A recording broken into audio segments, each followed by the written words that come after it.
Hey guys welcome back to my channel. हम बात कर रहे हैं अंडरस्टैंडिंग आईएससी मैथमेटिक्स की। हमारा चैप्टर चल रहा है रिलेशन एंड फंक्शंस और हम डिस्कस कर रहे हैं एक्सरसाइज 1.1। ये लास्ट पार्ट है इस एक्सरसाइज का। So before moving ahead, make sure you have subscribed our channel and let us begin with question number 19. Question number 19 में हमसे कहा गया है कि हमारे पास एक रिलेशन R है जो किस पे डिफाइंड है। It is defined on A cross A यानी कि टू टपल। ये हमारा कार्टेशियन प्रोडक्ट हो रहा है यहाँ पे। इसके बारे में हमने फर्स्ट पार्ट में डिस्कस किया था इस एक्सरसाइज के, तो अगर आपने वो नहीं देखा है आप वो देख सकते हैं। यहाँ पे ये क्या है, ए सेट हमें दे रखा है 1 से 10 तक, इसमें सारे हमारे पास डिजिट्स हैं। अब रिलेशन क्या दे रखा है, रिलेशन ये दे रखा है कि ये वाला ए बी सी डी से तब रिलेटेड होगा जब ये कंडीशन सेटिस्फाई होगी। तो फिर यहाँ पे इस रिलेशन को हम लोगों को क्या करना है, हमें इसे इक्विवेलेंस रिलेशन प्रूव करना है। तो इक्विवेलेंस के लिए सबसे पहले तो हमें चेक करना होगा रिफ्लेक्सिव है कि नहीं। रिफ्लेक्सिव होने के लिए ए कॉमा बी को ए कॉमा बी से ही रिलेट करना पड़ेगा। तो यहाँ पे लिख लेंगे R is reflexive if R reflexive कब होगा, जब A comma B is related to A comma B. यहाँ पे जो लिखा है वही यहाँ पे लिखा हो। कोई भी यहाँ पे ये गलती नहीं करेगा कि ए कॉमा ए ले सकते हैं बट वो नहीं लेंगे। तो यहाँ पे A B related to A B हम चेक करेंगे, दैट इज क्या होना चाहिए। यहाँ पे अगर हम देखें तो ये जो ए है इसको हमने इससे ऐड किया है और इन दोनों को ऐड किया है। तो यहाँ पे कितना हो जाएगा, ए प्लस बी, इन दोनों को ऐड किया और फिर इन दोनों को ऐड करेंगे, is equal to B plus A, which is true. ये तो ट्रू है, क्योंकि ये कंडीशन ट्रू है देयरफॉर ये ट्रू है, इसलिए आर इज रिफ्लेक्सिव। ये तो हमारा प्रूव हो गया। इसके बाद हम क्या करेंगे, सिमेट्रिक चेक करेंगे। सिमेट्रिक के लिए क्या होगा, हम मान लेंगे कि हमारा जो ए कॉमा बी है ये रिलेटेड है सी कॉमा डी से। अगर ऐसा है तो क्या इम्प्लाई हो गया कि this plus this, A plus D is equals to B plus C, ऐसा इम्प्लाई हो गया। फिर मैं क्या करने वाली हूँ, इस b प्लस सी को इस साइड में लिख लेंगे, b plus C is equals to A plus D. इसके बाद हमें क्या चाहिए, हम यहाँ पे साइड में देखेंगे, हमें चाहिए कि ये इस फॉर्मेट में आ जाए, A C D related to A B. हमें ऐसा चाहिए, क्या ऐसा होगा कि नहीं, हमें चाहिए यहाँ पे सी प्लस बी और यहाँ पे डी प्लस ए हो। इसको हम लोग सीक्वेंस चेंज कर देंगे। यहाँ पे b प्लस सी दे रखा है, यहाँ पे मैं क्या करूँगी, इसे c प्लस बी लिख दूँ अगर, और यहाँ पे d प्लस ए लिख दें। तो यहाँ पे हमें क्या करना है, हम देख सकते हैं कि ये c और b, ये a लिखा था, यहाँ से इम्प्लाई करके देखते हैं। a पहली पोजीशन पे c हो गया, फिर सेकंड पोजीशन पे d लिखा हुआ है, लास्ट से आया था, यहाँ पे देखेंगे लास्ट पे b लिख दें, लास्ट में b लिख देंगे। यहाँ पे ये b लिखा हुआ है पहले पोजीशन पे, यहाँ पे ये d लिखा हुआ है। b कहाँ से आया था, यहाँ से आया था, और d कहाँ से आएगा, यहाँ से आएगा फिर, और यहाँ पे जो a बचा है वो यहाँ पे आएगा। तो हमने इससे इम्प्लाई करा लिया। अगर इससे ये इम्प्लाई हो गया, this means r is symmetric.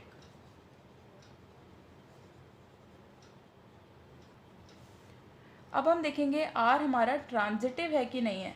Transitive के लिए क्या करेंगे, जैसे अभी हम कर रहे थे वैसे ही, let a comma B related to C comma D ले लेते हैं। एंड अब जो यहाँ पे लिखा होता है उसे हम रिलेटेड लेंगे किससे, किसी e कॉमा एफ से। यहाँ से क्या इम्प्लाई हुआ, फर्स्ट और last a plus D is equals to B plus C है, और उसके बाद यहाँ पे c plus B, sequence same रखेंगे, जो यहाँ पे हमें दिया होता है उसी के अकॉर्डिंग हम वर्क करते हैं। एंड यहाँ पे कितना हो गया, c plus F is equals to e plus D, ये आ गया। अब क्या करेंगे, अब हमें चेक करना है किसका किसका रिलेशन, ए बी और ई एफ, यानी कि हमें इस सी डी को रिमूव करना है। इस सी डी को रिमूव करने के लिए मैं क्या करूँगी, ये इक्वेशन 1 है, ये इक्वेशन 2 है, ऐड कर देंगे 1 प्लस 2। इक्वेशन 1 प्लस 2 क्या इम्प्लाई कर रही है, A plus D plus C plus F is equals to C plus B plus E plus D. यहाँ से देखें तो हमारे पास ये c कैंसिल हो गया और यहाँ पे ये d भी कैंसिल हो गया। तो यहाँ से हमारे पास क्या आया, a plus F is equal to C plus B. तो यहाँ पे हमारे पास a f c b सिर्फ दो चीज़ें बची, अब हमें लिखना है रिलेशन इस फॉर्मेट में। इस फॉर्मेट के लिए हमारी रिक्वायर्ड कंडीशन क्या है, क्या वो सेटिस्फाई हो रही है, देखते हैं। ए फर्स्ट पोजीशन पे लिखा हुआ है, ठीक है। उसके बाद ये जो सेकंड पोजीशन पे यहाँ पे एफ लिखा हुआ है, ये किसकी जगह पे आता है, लास्ट वाले से आता है, यहाँ पे देख लेंगे एफ।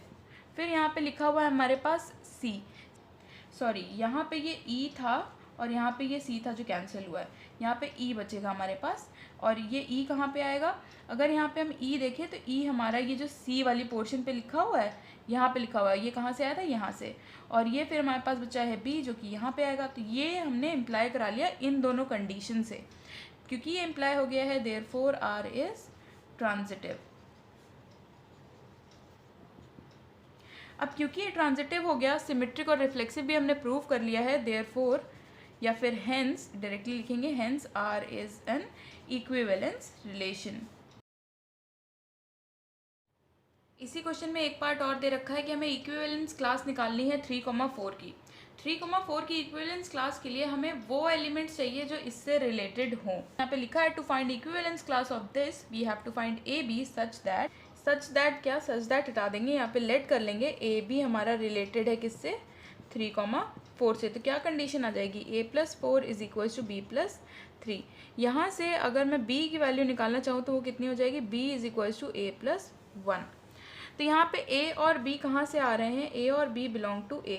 तो a की हम इसमें वैल्यूज़ a और b की पुट करके देखेंगे और इक्विवेलेंस क्लास बनाएंगे। इक्विवेलेंस क्लास का ये साइन होता है। तो 3,4 की हम इक्विवेलेंस क्लास बनाएं तो ये कितनी आएगी, सेट बनेगा। a की वैल्यू अगर हम 1 पुट करें, क्योंकि यहाँ 1 से स्टार्ट हो रहा है, तो a की वैल्यू अगर हम 1 पुट करें तो b की वैल्यू कितनी आ रही है, 1 + 1 2। इसी तरह a की वैल्यू अगर हम 2 पुट करें तो b की वैल्यू कितनी आ रही है, 3। इसी तरह हम सारी वैल्यूज़ लिख लेंगे यहाँ पे, 3,4, 4,5, 5,6, 6,7, यहाँ पे 7,8 और यहाँ पे 8,9, 9,10। पर जब a की वैल्यू हम 10 पुट करेंगे तो जो b है वो 11 आ जाएगा, पर b हमारा जो 11 है वो a में नहीं है, तो हम वो वैल्यू नहीं लिखेंगे। हमारा इक्विवेलेंस क्लास सिर्फ इतना बनेगा। क्वेश्चन नंबर 20, इसमें हम क्या करेंगे, हम लेट कर लेते हैं हमारे पास कोई 3 एलिमेंट है ए बी सी जो R1 यूनियन R2 में है। हम इन्हीं 3 जनरल एलिमेंट्स से प्रूव कर देंगे कि ये हमारा जो रिलेशन R1 यूनियन R2 जो है ये हमारा रिफ्लेक्सिव और सिमेट्रिक है बट ट्रांजिटिव नहीं है। कैसे करेंगे, R1 और R2 ये दोनों भी रिफ्लेक्सिव रिलेशंस है। तो यहाँ पे लिख देंगे given R1 and R2 are reflexive relations. फिर अब सबसे पहले हम चेक करेंगे कि ये रिलेशन जो है R1 यूनियन R2 ये रिफ्लेक्सिव है कि नहीं है। हमें प्रूव करना है, रिफ्लेक्सिव तो होगा ही, पर कैसे करेंगे। वी हैव, हमारे पास क्या है, हमारे पास a जो a है वो R1 को बिलोंग करता है क्योंकि R1 रिफ्लेक्सिव है, एंड a किसको बिलोंग करेगा, R2 को भी बिलोंग करेगा क्योंकि ये भी रिफ्लेक्सिव है। क्योंकि रिफ्लेक्सिव में एक चीज़ तो होती है, क्या होती है कि जितने भी एलिमेंट्स R1 R2 में होंगे, जितने भी एलिमेंट्स, ये हमारा कोई सेट है, इसमें हमारे पास बहुत सारे एलिमेंट्स होंगे और ABC भी होगा, तो जितने भी एलिमेंट्स होते हैं वो सब खुद से रिलेट होने चाहिए। और R1 यूनियन R2 जो हम लिख रहे हैं वो भी इसी सेट पे हम लिख रहे हैं, तो सारे a, इसमें होंगे और सारे इसमें भी होंगे। इसके बाद हमें क्या करना है, अब a, R1 में भी है, a, R2 में भी है। इसका मतलब है कि a जो है ये R1 यूनियन R2 में भी होगा। क्यों, क्योंकि अगर कुछ R1 में है और R2 में कुछ है, अगर मान लेते हैं इन दोनों में से किसी एक में भी होता तो इनके यूनियन में तो वो पहुंच ही जाता। इसलिए हम यहाँ पे क्या कह रहे हैं कि ये a, R1 यूनियन R2 में भी होगा। दिस इम्प्लाइज, या फिर यहाँ पे लिख देंगे hence R1 union R2 is reflexive. यहाँ से रिफ्लेक्सिव तो ये प्रूव हो गया।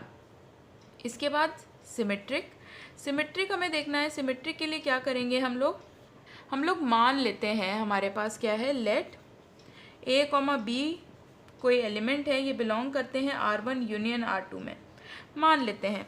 क्योंकि हमारा जितना भी काम चलता है हम इससे b, a को इसमें बिलोंग करने का इम्प्लाई करने की कोशिश करेंगे। तो यहाँ पे कितना हो जाएगा, ये हो गया। इसका मतलब है a, b या तो R1 यूनियन R2 में या तो R1 में बिलोंग करते हैं और या फिर ए कॉमा बी कहाँ पे बिलोंग करते हैं, R2 में बिलोंग करते हैं।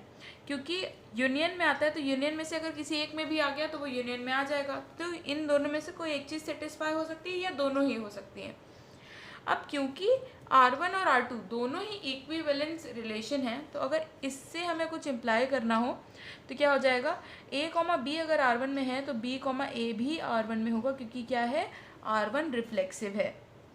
और यहाँ पे अगर हम देखें, अगर इसकी बात करें तो अगर A कॉमा बी R2 में होता तो B कॉमा ए भी किस में होता, R2 में होता, क्योंकि R2 भी हमारा सिमेट्रिक है, इक्विवेलेंस है।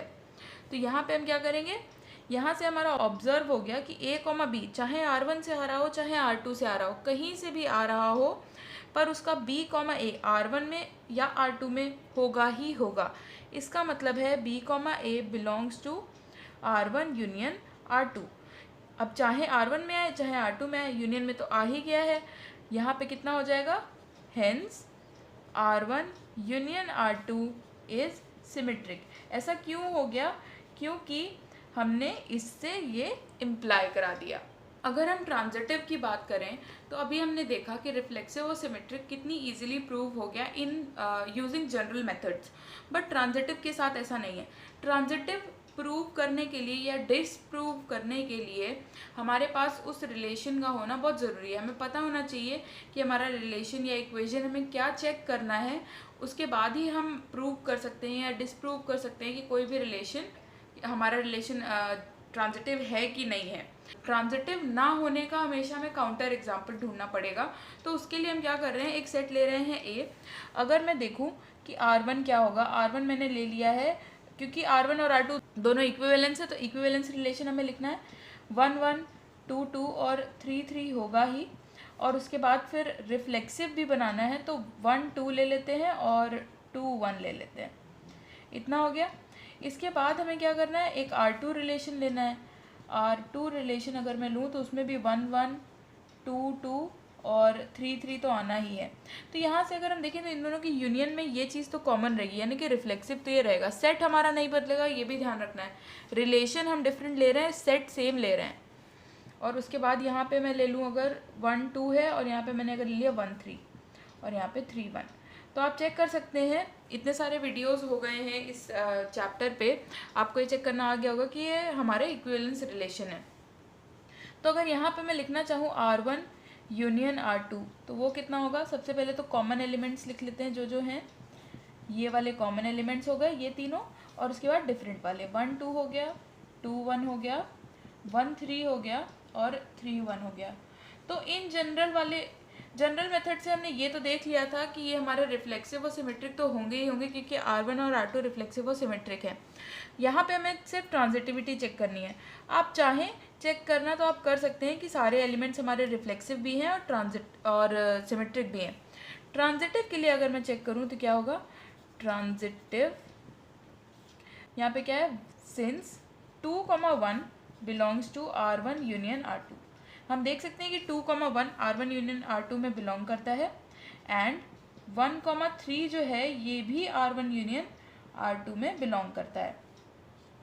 इसके बाद अगर यहाँ से देखें, बट जो हमारा 2 3 है वो R1 यूनियन R2 में नहीं है, ये नहीं है। इसका मतलब है कि ट्रांजिटिव एक केस तो हमें मिल गया कि दोनों ट्रांजिटिव हों R1 R2 और R1 यूनियन R2 ट्रांजिटिव ना हो। ये एक केस मिलते ही हम कह सकते हैं कि ये जनरल नहीं है कि अगर R1 R2 हमारे इक्विवेलेंस रिलेशन है तो R1 यूनियन R2 भी होगा। पर इंटरसेक्शन के केस में वो इक्विवेलेंस ही आता है, वो आपके एग्जाम्पल्स में भी आई थिंक दिया हुआ है, आप वो चेक कर सकते हैं। तो यहाँ पे क्या हो गया, hence R1 union R2 is not transitive, hence proved। Question number 21, एक ए सेट दे रखा है जिसमें number of elements in A set कितने हैं। यहाँ पे इसे ऐसे मॉड ए जैसे लिख सकते हैं। मॉड का मतलब हो गया कि हम इसके नंबर ऑफ एलिमेंट्स बता रहे हैं, सेट में कितने हैं, 3 हैं। नंबर ऑफ रिलेशंस अगर निकालने हो किसी एक सेट पे, सिर्फ एक सेट की, अगर सिर्फ ए सेट पे नंबर ऑफ रिलेशंस निकालने हैं तो इसका फॉर्मूला है 2 की पावर n स्क्वायर, 2 की पावर n स्क्वायर, जहाँ पे n की वैल्यू कितनी है, जो ये मॉड ए की वैल्यू है ये n होता है, तो ये कितना आ जाएगा 2 n कितना है 3 स्क्वायर यानी कि 2 की पावर 9। याद रखेंगे ये मल्टीप्लाई नहीं कर देना है, ये 3 का स्क्वायर है, ये 2 की पावर 3 का स्क्वायर, 2 की पावर n स्क्वायर। 2 की पावर 9 को अगर आप कैलकुलेट करेंगे तो ये 512 के इक्वल आएगा, which is your answer. Question number 22, ऐसा क्वेश्चन हम एक कर चुके हैं। फर्स्ट पार्ट है, रिलेशन दे रखा है एक्स वाई सच दैट कि एक्स वाई जो हमारे हैं ये नेचुरल नंबर से आ रहे हैं और x + 2y 8 हो, तो रेंज क्या होती है। हमने डोमेन निकालनी थी एक क्वेश्चन में। डोमेन वो होती है जो हम ये वैल्यू रखते हैं, ये जितनी भी वैल्यूज़ हम रखेंगे वो डोमेन में आएंगी, उनका सेट, और जितनी भी वैल्यूज़ हम y की प्लेस पे रखेंगे उनका सेट रेंज में आएगा। तो यहाँ पे हम x और y की वैल्यूज़ निकालेंगे। रोस्टर फॉर्म में r को लिख लेते हैं, उससे थोड़ी आसानी होगी। यहाँ पे अगर x + 2y का रिलेशन देखें, यहाँ से अगर मैं y की वैल्यूज़ निकालना चाहूँ तो क्या हो जाएंगी, y की वैल्यूज़ हमारी आ जाएंगी 8 - x/2, ऐसा रख सकते हैं। तो यहाँ पे x की वैल्यू मैंने नेचुरल नंबर से लेनी है, तो क्या करेंगे, x की वैल्यू 1 ली, तो 8 - 1 हो गया 7। 7/2 नेचुरल नंबर नहीं है, तो यानी कि x की वैल्यू 1 नहीं रख सकते, 2 रख के देखेंगे। x की वैल्यू 2 रखी तो यहाँ पे कितना हो गया, 8 - 2 यानी कि 6। 6/2 होता है 3, यानी कि 2,3 आएगा। फिर यहाँ पे 3 रखेंगे, नहीं आएगा, क्योंकि अपॉन में 2 लिखा है तो ऊपर इवन आना ज़रूरी है, तभी ये y एक नेचुरल नंबर आएगा। 4 रखा तो 8 - 4 इज़ 4 और 4/2 इज़ 2, ये हो गया। फिर यहाँ पे हमने 5 नहीं रख सकते, 6 रखा तो 8 - 6 इज़ 2, 2/2 इज़ 1, 6 1 हो गया। इसके बाद जब हम 8 के लिए चेक करेंगे, यहाँ पे जब x की वैल्यू अगर हम 8 रखेंगे तो y की वैल्यू 0 आ जाएगी, जो कि नेचुरल नंबर नहीं है, तो ये हमारा इतना ही सेट बना। फिर यहाँ पे हमें लिखना है range of r। Range of r कितना हो जाएगा, किसी भी सेट की रेंज हमारी क्या होती है, जो हम यहाँ बाद में वैल्यू लिखते हैं वो हमारी रेंज होती है, और जो पहले वैल्यूज़ लिखते हैं वो हमारी डोमेन होती है। तो अगर रेंज ऑफ r लिखना है तो क्या क्या आएगा, एक काम करते हैं असेंडिंग ऑर्डर में लिखेंगे तो थोड़ा अच्छा लगेगा देखने में, 1 2 3। अब असेंडिंग ऑर्डर में ऐसा कंपलसरी नहीं है, क्योंकि असेंडिंग ऑर्डर तो आप सिर्फ नंबर्स में लिख सकते हैं, अगर ABCD दिया होता तो आप नहीं लिख सकते होते, ऑब्वियस सी बात है। तो जिसमें सीक्वेंस लिख सकते हैं उसमें किसी सीक्वेंस में लिखेंगे। तो ये हमारी पर्टिकुलर रेंज आ गई फर्स्ट पार्ट में, and this will be your answer. Second part, हमें रिलेशन दे रखा है a,a³ और एक हमें जो चीज़ दे रखी है कि a क्या लेने हैं, a हमें लेने हैं प्राइम नंबर्स <5। तो सबसे पहली बात हमें पता होना चाहिए कि 5 से छोटे प्राइम नंबर्स क्या होते हैं। ये हमारा रफ वर्क वाला कॉलम है। 5 से छोटे प्राइम नंबर्स कौन से होते हैं, 1 याद रखना है कि प्राइम नंबर नहीं होता है। 2 से स्टार्ट करेंगे, 2 एक प्राइम नंबर है, 3 एक प्राइम नंबर है, 4 प्राइम नंबर नहीं होता है, कॉम्पोजिट नंबर होता है, और 5 को हमें लेना नहीं है क्योंकि लेस देन लेना है। तो यहाँ पे सिर्फ 2 और 3 आया। 2 लिखेंगे, 2 का क्यूब कितना होगा हमारे पास, 2 का क्यूब है 8, वो लिखा। फिर नेक्स्ट 3 और 3 का क्यूब कितना हो जाएगा 27। फिर हमें क्या निकालना है, हमें इस सेट में निकालना है range of r। Range of r क्या होगा, जो वैल्यूज़ बाद में लिखी हैं वो रेंज में आती हैं, यानी कि 8 और 27। हमेशा ध्यान रखेंगे यहाँ पे ये करली ब्रैकेट्स बनाएंगे क्योंकि ये सेट को रिप्रेजेंट करते हैं, और ये जो हमारे सिंपल ब्रैकेट्स होते हैं ये ऑर्डर्ड पेयर रिप्रेजेंट करते हैं। तो कभी भी डोमेन या रेंज पूछी जाएगी तो आप ये ऐसे सेट बना के लिखेंगे, and this will be your answer. Question number 21 एक ट्रू फॉल्स बेस्ड क्वेश्चन है। हमसे कहा गया है ए एक नॉन एम्प्टी सेट है, तो हमने ए को 1 2 3 ले लिया है ताकि हम एग्जाम्पल्स को अच्छे से समझ सकें। तो फर्स्ट पार्ट में कहा है कि identity relation on A is reflexive. Identity relation first part में हमने डेफिनेशन की थी, अगर आपने अभी तक नहीं देखी है तो आपको जाके जल्दी से देख लीजिए, क्योंकि अगर आपको डेफिनेशंस नहीं आती हैं तो इस चैप्टर में प्रोसीड करने का कोई मतलब नहीं है, क्योंकि डेफिनेशंस बहुत मेन है इस चैप्टर में, एटलीस्ट इस एक्सरसाइज में। तो यहाँ पे आइडेंटिटी रिलेशन क्या होता है, जो खुद से रिलेटेड हो, सिर्फ वही एलिमेंट्स हो और कोई भी एलिमेंट इसमें ना हो। 1 1 से रिलेटेड, 2 2 से रिलेटेड, 3 3 से रिलेटेड, उसके अलावा कोई भी एलिमेंट नहीं। तो ये रिफ्लेक्सिव होगा कि नहीं, ऑब्वियसली दिख भी रहा है और होगा भी, क्योंकि सारे खुद से ही रिलेटेड है। तो ये स्टेटमेंट तो ट्रू हो गया। इसके बाद अगर देखें तो सेकेंड स्टेटमेंट है हमारे पास कि सारे रिफ्लेक्सिव रिलेशन ए के आइडेंटिटी रिलेशन होते हैं।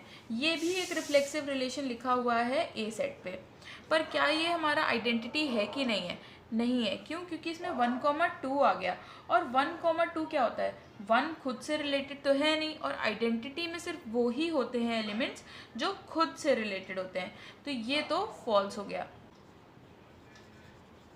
इसके बाद थर्ड पार्ट में पूछा है कि आइडेंटिटी रिलेशन सिमेट्रिक होता है कि नहीं होता है। ये हमने आइडेंटिटी लिखा हुआ है, इसी में देख लेते हैं। 1 1 से रिलेटेड है और इसका अपोजिट करेंगे तो 1 1 से रिलेटेड है। इसी तरह 2 2 से, 2 2 से, और फिर 3 3 से रिलेटेड है और इसका अपोजिट करेंगे तो 3 3 से रिलेटेड है। आइडेंटिटी में सिमेट्रिक तो ये है, तो यहाँ पे फिर से ट्रू आ गया। फोर्थ पार्ट में पूछा है कि आइडेंटिटी रिलेशन इक्विवेलेंस होता है, ये भी ट्रू, क्योंकि ये तो मैंने पिछले वीडियोस में कई बार बोला भी है कि आइडेंटिटी रिलेशन ट्रू होता है, और अगर आप चेक करना चाहें तो आप चेक भी कर सकते हैं। 1, 1 है, अब चेक किससे करेंगे? चेक करने के लिए कहीं और पे 1 भी तो होना चाहिए, पर वो है ही नहीं, तो 1 इसके लिए चेक नहीं करना है। फिर सेम सिचुएशन 2 के लिए भी है। 2 2 बी पोजीशन पे 2 है, लेकिन और कहीं ए पोजीशन पे 2 है ही नहीं। सिमिलरली फॉर 3 3, तो ये तो रिलेशन हमारा इक्विवेलेंस रिलेशन हो गया। इसका मतलब ये रिफ्लेक्सिव भी है, सिमेट्रिक भी है और ट्रांजिटिव भी है। अभी जो हमने कंडीशन चेक की थी वो ट्रांजिटिव के लिए थी, क्योंकि रिफ्लेक्सिव और सिमेट्रिक हम पहले ही प्रूव कर चुके हैं। फिर फिफ्थ पार्ट में है कि यूनिवर्सल रिलेशन अगर हम ए सेट का लें तो वो इक्विवेलेंस होगा, तो वो क्लियरली इक्विवेलेंस होगा। कैसे होगा? ये मैंने लिख रखे हैं सारे एलिमेंट्स जो इनसे बन सकते हैं, यानी कि 1 1 2 2 3 3 ये लिखे हुए हैं हमारे पास। और उसके बाद हमारे पास क्या क्या लिखे हुए हैं? 1 2 से रिलेटेड, 1 3 से रिलेटेड, फिर 2 1 से रिलेटेड, 2 3 से रिलेटेड, फिर 3 1 से रिलेटेड, 3 2 से रिलेटेड। तो ये सारे एलिमेंट्स हो गए हमारे पास। इसके बाद ये इक्विवेलेंस है कि नहीं चेक कर सकते हैं। 1 1 2 2 और 3 3 हो गया।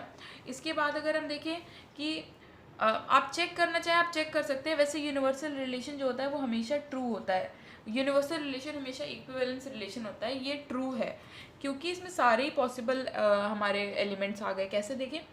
1 1 आइडेंटिटी के साथ हम चेक नहीं करते हैं, क्योंकि वो हमेशा ट्रू निकलता है। 1 2 2 2 1 2 आइडेंटिटी था ये। फिर नॉन आइडेंटिटी के साथ करके देखते हैं। ये 1 2 है, फिर ये 2 3 है, 1 3 भी है हमारे पास। इसके बाद 1 2 है, 2 1 है, 1 1 भी है हमारे पास। इसके बाद फिर यहाँ पे देखें 2 3 है, 3 1 है, 2 1 भी है हमारे पास। इसके बाद यहाँ पे 3 2 देखें, फिर यहाँ पे 2 2 देखें, 3 2 भी है हमारे पास। 3 2 2 1 3 1 सारे हैं, आप सारे चेक कर सकते हैं, सारे होते हैं। तो ये all in all universal relation जो होता है हमारा, वो हमारा हमेशा इक्विवेलेंस रिलेशन होता है। क्वेश्चन नंबर 24 हमसे पूछा गया है रीज़न कि ये रिलेशन जो है ये हमारा ट्रांजिटिव क्यों नहीं है। आर किस सेट से आ रहा है? ये जो हमारा सेट है ये 1 2 3 है। अब ट्रांजिटिव के लिए हमें चेक करना है, बाकी कुछ चेक नहीं करना है। तो ट्रांजिटिव में इस सेट का कोई मतलब नहीं है, ये हमें पता हो नहीं पता हो इससे कोई फ़र्क नहीं पड़ता। रिलेशन ट्रांजिटिव होने के लिए हमें सिर्फ ये सेट देखना होता है, आर वाला। रिलेशन की ट्रांजिटिव की एक छोटी सी डेफिनेशन टाइप ये लिखा हुआ है कि रिलेशन ट्रांजिटिव तभी होता है जब ए भी आर को बिलोंग करता हो और बी सी आर को बिलोंग करता हो, तब इन दोनों से ये इम्प्लाई होना चाहिए कि ए सी भी आर को बिलोंग करेगा। बट हमारे केस में क्या हो रहा है? 1 2 बिलोंग कर रहा है आर को, एंड 2 1 भी बिलोंग कर रहा है आर को, बट 1 1 जो है वो बिलोंग नहीं कर रहा है आर को। देख सकते हैं 1 2 है, 2 1 है, बट 1 1 आर में नहीं है, जिसकी वजह से ये ट्रांजिटिव नहीं है। Hence R is not transitive. Number 25 हमें एक सेट दे रखा है 2 3 4। इसमें से हमें स्मॉलेस्ट इक्विवेलेंट रिलेशन लिखना है। स्मॉलेस्ट इक्विवेलेंट रिलेशन किसी भी सेट पे क्या होता है? वो होता है आइडेंटिटी रिलेशन। तो यहाँ पे लिख देंगे आइडेंटिटी रिलेशन। दैट इज क्या हो जाएगा आइडेंटिटी रिलेशन हमारा? 2 2 3 3 और 4 4। सिर्फ वो एलिमेंट्स जो खुद से रिलेटेड होंगे वही वाले हम इसमें लिखेंगे। क्वेश्चन नंबर 26 हमें एक रिलेशन दे रखा है, ये सेट दे रखा है 0 से 9 तक के सारे नंबर्स हैं। रिलेशन में दिया है कि y की वैल्यू 2x + 1 है। रोस्टर फॉर्म लिख लेंगे तो रोस्टर फॉर्म से हमें थोड़ा इजी हो जाएगा चेक करना रिलेशंस के बारे में। क्या करेंगे? x की वैल्यू 0 पुट करेंगे तो y की वैल्यू 1 आएगी। तो x 0 y 1, ध्यान देंगे x पहले y बाद में। फिर x की वैल्यू 1 पुट करेंगे, y की वैल्यू कितनी आ जाएगी? 3 आ जाएगी। फिर x की वैल्यू 2 पुट करेंगे, y की वैल्यू 5 आ जाएगी। फिर x की वैल्यू 3, y की वैल्यू 7, फिर x की वैल्यू 4, y की वैल्यू 9, उसके बाद x की वैल्यू जब आप 5 पुट करेंगे तो यहाँ पे हो जाएगा 11, जो कि a में नहीं आता। x और y दोनों a से आने चाहिए, तो 11 क्योंकि a में नहीं आता तो सिर्फ इतने ही एलिमेंट्स होंगे। इसके बाद हमें चेक करना है कि रिलेशन हमारा रिफ्लेक्सिव है कि नहीं है। क्लियरली दिख रहा है कि रिलेशन हमारा रिफ्लेक्सिव नहीं है, क्योंकि a, does not belong to R for all a belonging to a। जितने भी a हमारे यहाँ पे हैं, कोई भी खुद से रिलेटेड नहीं है। अगर एक भी नहीं होता है तब तो हम कह देते हैं कि रिफ्लेक्सिव नहीं होगा, पर यहाँ पे तो कोई भी खुद से रिलेटेड नहीं है, तो ये ऑब्वियसली रिफ्लेक्सिव नहीं है। Therefore R is not, sorry यहाँ पे नॉट लगेगा, not related, therefore R is not reflexive. इसके बाद हम सेकेंड पार्ट में चेक करेंगे सिमेट्रिक है कि नहीं है। सिमेट्रिक अगर हम देखें, एक एक करके चेक करना होता है। 0,1 बिलोंग टू R, बट क्या 1,0 बिलोंग कर रहा है? नहीं कर रहा है। और रिफ्लेक्सिव के लिए क्या होता है कि अगर A भी बिलोंग कर रहा है तो B A भी बिलोंग करना चाहिए, बट ऐसा नहीं हुआ यहाँ पे। देयरफॉर R इज, यहाँ पे पहले लिखेंगे सिंस एंड यहाँ पे लिख देंगे therefore R is not symmetric. फिर हम चेक करेंगे ट्रांजिटिव के लिए। ट्रांजिटिव के लिए क्या होगा? ट्रांजिटिव के लिए भी देख सकते हैं, सिंस 0, यहाँ पे since 0,1 belong to R and 1,3 भी बिलोंग कर रहा है R में, बट यहाँ पे अगर हम देखें तो 0,3 कहीं पे भी नहीं है हमारे R में। This implies R is not transitive. तो ये कुछ भी नहीं निकला, ना रिफ्लेक्सिव, ना सिमेट्रिक, ना transitive, and this will be your answer.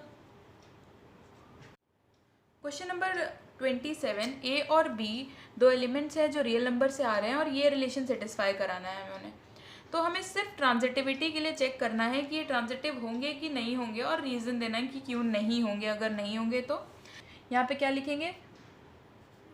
For R to be transitive. अगर R ट्रांजिटिव है तो उसके लिए से क्या करना होगा? A, B belonging to R and B, C belonging to R must imply A, C belonging to R। ऐसा होना चाहिए। Let us take for example, let us take, अब मेरे दिमाग में एक एग्जाम्पल आया कि A की वैल्यू अगर हम -4 ले लें, B की वैल्यू अगर हम -1 ले लें और C की वैल्यू अगर हम 1/2 ले लें। ऐसा हम ले सकते हैं, इसलिए ले सकते हैं क्योंकि ये सारे रियल नंबर से आ रहे हैं और हमें सारे ये ABC रियल नंबर से ही चाहिए थे, तो ये हमने ले लिया। तब क्या होगा? A, B belonging to R। A, B जो है इसकी वैल्यू कितनी होगी? 1 + AB। इसकी वैल्यू कितनी होगी? 1 + AB हो जाएगा हमारे पास 1 + -4 into -1 which is equals to -4 into -1 is 4, 4 + 1 is 5, which is obviously greater than 0. Condition satisfied. This implies A, B belongs to R. ये हो गया। फिर 1 + BC, यहाँ पे 1 + B की वैल्यू है -1 और C की वैल्यू है ½ 1 - ½ is ½ which is also greater than 0, which implies कि B, C also belongs to R. But 1 + AC भी बिलोंग करना चाहिए। AC 1 + A की वैल्यू कितनी है? A की वैल्यू है हमारे पास -4 और C की वैल्यू है ½ तो ये कितना हो गया? 1, ये 2 और 4 कैंसिल हुआ, ये -2, 1 - 2 is -1 which is less than 0। या तो ऐसे लिखेंगे या तो फिर ऐसे लिखेंगे, which is not greater than 0। यहाँ पे नॉट का साइन लगाएंगे। This implies A, C does not belong to R। ये हमने एक काउंटर एग्जाम्पल दे दिया कि A, C क्यों नहीं बिलोंग करेगा। Since A, B belonging to R and B, C belonging to R does not imply, but A, C does not belong to R, therefore R is not transitive. Question number 28 बहुत ही easy question है, क्योंकि पिछला question आप कर चुके हैं, तो इसमें आपके दिमाग में जस्ट स्ट्राइक करना चाहिए कि प्रूव करने के लिए हमारे पास जनरल मेथड होता है, पर डिसप्रूव करने के लिए एक काउंटर एग्जाम्पल की ज़रूरत होती है। अब यहाँ पे काउंटर एग्जाम्पल क्या होगा, पहले तो यहाँ पे लिख लेंगे सिमेट्री के लिए हमें चाहिए क्या, for R to be symmetric, A comma B अगर बिलोंग कर रहा है किसमें, आर में, दिस मस्ट इम्प्लाई, यहाँ पे लिख देंगे must imply B comma A belongs to R. यहाँ पे लेट, अगर ए की वैल्यू मैं 1 ले लूँ और बी की वैल्यू मैं 2 ले लूँ, ये दोनों ही रेशनल नंबर है। रेशनल नंबर क्या होते हैं, जो पी बाय क्यू के फॉर्म में लिखे जा सकते हैं, और क्यू 0 नहीं होना चाहिए। यहाँ पे हमारा क्यू है 1, देख सकते हैं। तो यहाँ पे हमारा ए और बी हमने ले लिया, यहाँ पे 1,2 बिलोंग करेगा आर को, करेगा क्यों, क्योंकि हमारी कंडीशन है कि x जो है वो y स्क्वायर से छोटा होना चाहिए। यहाँ पे 1 इज लेस देन 2 का स्क्वायर यानी कि 4, but 2,1 does not belong to r। 2,1 जो है ये r को बिलोंग नहीं करता, क्यों, क्योंकि 2 is not less than 1 square, 1 square से 2 छोटा नहीं है। और किसी एक एग्जाम्पल के लिए भी अगर ये फॉल्स हो गया स्टेटमेंट, हमारा सिमेट्रिक नहीं आया, तो ये रिलेशन सिमेट्रिक नहीं रहेगा। This implies R is not symmetric, and this will be your answer. Question number 29 बहुत ही बेसिक क्वेश्चंस में से एक क्वेश्चन दिया है। एक ए सेट पे हमारा रिलेशन डिफाइंड है, तो सबसे पहले हमें चेक करना है कि रिफ्लेक्सिव है कि नहीं है। तो रिफ्लेक्सिव कब होगा, जब सारे एलिमेंट्स खुद से रिलेटेड हो, 1 1 से रिलेटेड है, 2 2 से रिलेटेड है, 3 3 से रिलेटेड है। यहाँ पे कितना हो गया, since A comma A belongs to R for all A belonging to A, जितने भी ए सेट में एलिमेंट्स हैं वो सब खुद से रिलेटेड हैं, देयरफॉर हमारा आर इज रिफ्लेक्सिव। तो ये हमारा रिफ्लेक्सिव तो प्रूव हो गया। फिर हम देखेंगे सिमेट्रिक है कि नहीं है। सिमेट्रिक के लिए हम चेक करेंगे क्या, कि अगर ए बी हो तो बी ए भी होना चाहिए। तो यहाँ पे हम देखेंगे आइडेंटिटी वाले हम नहीं देखते हैं सिमेट्रिक के लिए, क्योंकि वो हमेशा सिमेट्रिक होते हैं। फिर कोई अलग एलिमेंट, यहाँ पे 2 1 है, सिंस यहाँ पे हम देख सकते हैं कि 2 1 तो है हमारे पास आर में, बट 1 2 बिलोंग नहीं कर रहा है, 1 2 does not belong to R, therefore R is not symmetric. तो ये सिमेट्रिक भी नहीं है हमारा, सिमेट्रिक नहीं है हमारा। फिर हम देखेंगे ट्रांजिटिव है कि नहीं है, तो यहाँ पे ट्रांजिटिव लिख लेते हैं, ट्रांजिटिव। अब ट्रांजिटिव के लिए क्या कंडीशन होती है, यहाँ पे देख लेते हैं। सिंस हमारा क्या है, 2,1 1,1 आइडेंटिटी से चेक नहीं करते हैं। फिर यहाँ पे सारे आइडेंटिटी के साथ ही हैं। 3 2 के लिए भी यहाँ पे सिर्फ आइडेंटिटी वाला है, पर यहाँ पे 2 1 भी है। 3 2 जो है ये हमारा आर को बिलोंग करता है, एंड 2 1 भी हमारा आर को बिलोंग करता है। ये बहुत सारे बच्चे पीछे वाला एलिमेंट चेक करना भूल जाते हैं। 3 2 पे आए और देखा कि आगे कोई नहीं है तो वो चेक ही नहीं करते हैं। बट आपको ये भी देखना है कि पीछे कोई ऐसा एलिमेंट तो नहीं, क्योंकि ये सेट है, सेट में सीक्वेंस मैटर नहीं करता है, कोई भी एलिमेंट कहीं पे भी लिखा हो सकता है। तो 3 2 है, 2 1 है, बट यहाँ पे क्या है, 3 1 नहीं बिलोंग कर रहा है आर को, क्योंकि इन दोनों से ये इम्प्लाई नहीं हुआ, therefore R is not transitive, and this will be your answer. Question number 30 MCQ type का क्वेश्चन है। यहाँ पे हमें एक सेट दे रखा है 1 2 3 4 और रिलेशन दे रखा है। तो हमसे पूछा गया है कि जो 3 ऑप्शंस दिए हुए हैं उसमें से कौन सा ऑप्शन सही है। MCQ क्वेश्चंस करने का सबसे अच्छा तरीका होता है ऑप्शंस को निगेट करना, हटाना। आप जितने ऑप्शंस डिस्कार्ड करेंगे आपको उतना ज़्यादा एक्यूरेट आंसर मिलेगा, कि ये वाला आंसर नहीं हो सकता, ये वाला नहीं हो सकता, विद सॉलिड रीज़न। तो सबसे पहला चीज़ हम क्या चेक करेंगे कि रिफ्लेक्सिव है कि नहीं है। रिफ्लेक्सिव के लिए अगर हम देखें तो यहाँ पे मैं सारे स्टेप लिख रही हूँ, आपको MCQ के लिए ऑब्वियसली सारे स्टेप्स नहीं लिखने होंगे। Since A comma A belongs to R for all A belonging to A set में 1 2 3 4 है। तो यहाँ पे अभी हम सीक्वेंस की बात कर रहे थे लास्ट क्वेश्चन में, वो यहाँ पे आ गया। देखिए सारे सीक्वेंस में नहीं दिए हुए हैं, 1 1 है, 2 2 है, 3 3 है और 4 4 है, यानी कि सारे एलिमेंट्स खुद से रिलेटेड हैं। तो ये रिफ्लेक्सिव तो है, तो R इज रिफ्लेक्सिव। अब यहाँ से आपने देखा कि R रिफ्लेक्सिव है, पर थर्ड ऑप्शन में दे रखा है कि R is symmetric and transitive but not reflective. तो यहाँ से आपने थर्ड ऑप्शन तो डिस्कार्ड कर दिया कि थर्ड ऑप्शन तो नहीं हो सकता। फिर हमें चेक करना है कि सिमेट्रिक या ट्रांजिटिव, दो में से कोई एक चीज़ ही होगी, क्योंकि ऑप्शंस में यही दिया हुआ है, या तो सिमेट्रिक होगा या ट्रांजिटिव होगा। तो सिमेट्रिक चेक कर लेते हैं, सिमेट्रिक है कि नहीं है। सिमेट्रिक भी हम देख के ही चेक कर सकते हैं। 1 2 है, क्या 2 1 है हमारे पास? नहीं है। Since 1 2 belong to R but 2 1 does not belong to R, therefore R is not symmetric. R हमारा सिमेट्रिक नहीं है। अब क्योंकि R सिमेट्रिक नहीं है, यानी कि सिमेट्रिक नहीं है वाला ऑप्शन हमारा सही होगा। पहले ऑप्शन में तो उसने कह दिया कि रिफ्लेक्सिव और सिमेट्रिक दोनों है, इसका आंसर हो गया 2। ट्रांजिटिव चेक करने की हमें ज़रूरत नहीं पड़ेगी। अगर आप करना चाहें तो आप चेक करके भी देख सकते हैं। And guys, if you like this video, do give it a thumbs up. Also subscribe to my channel if you haven't already. Thank you so much for watching and keep sharing this video.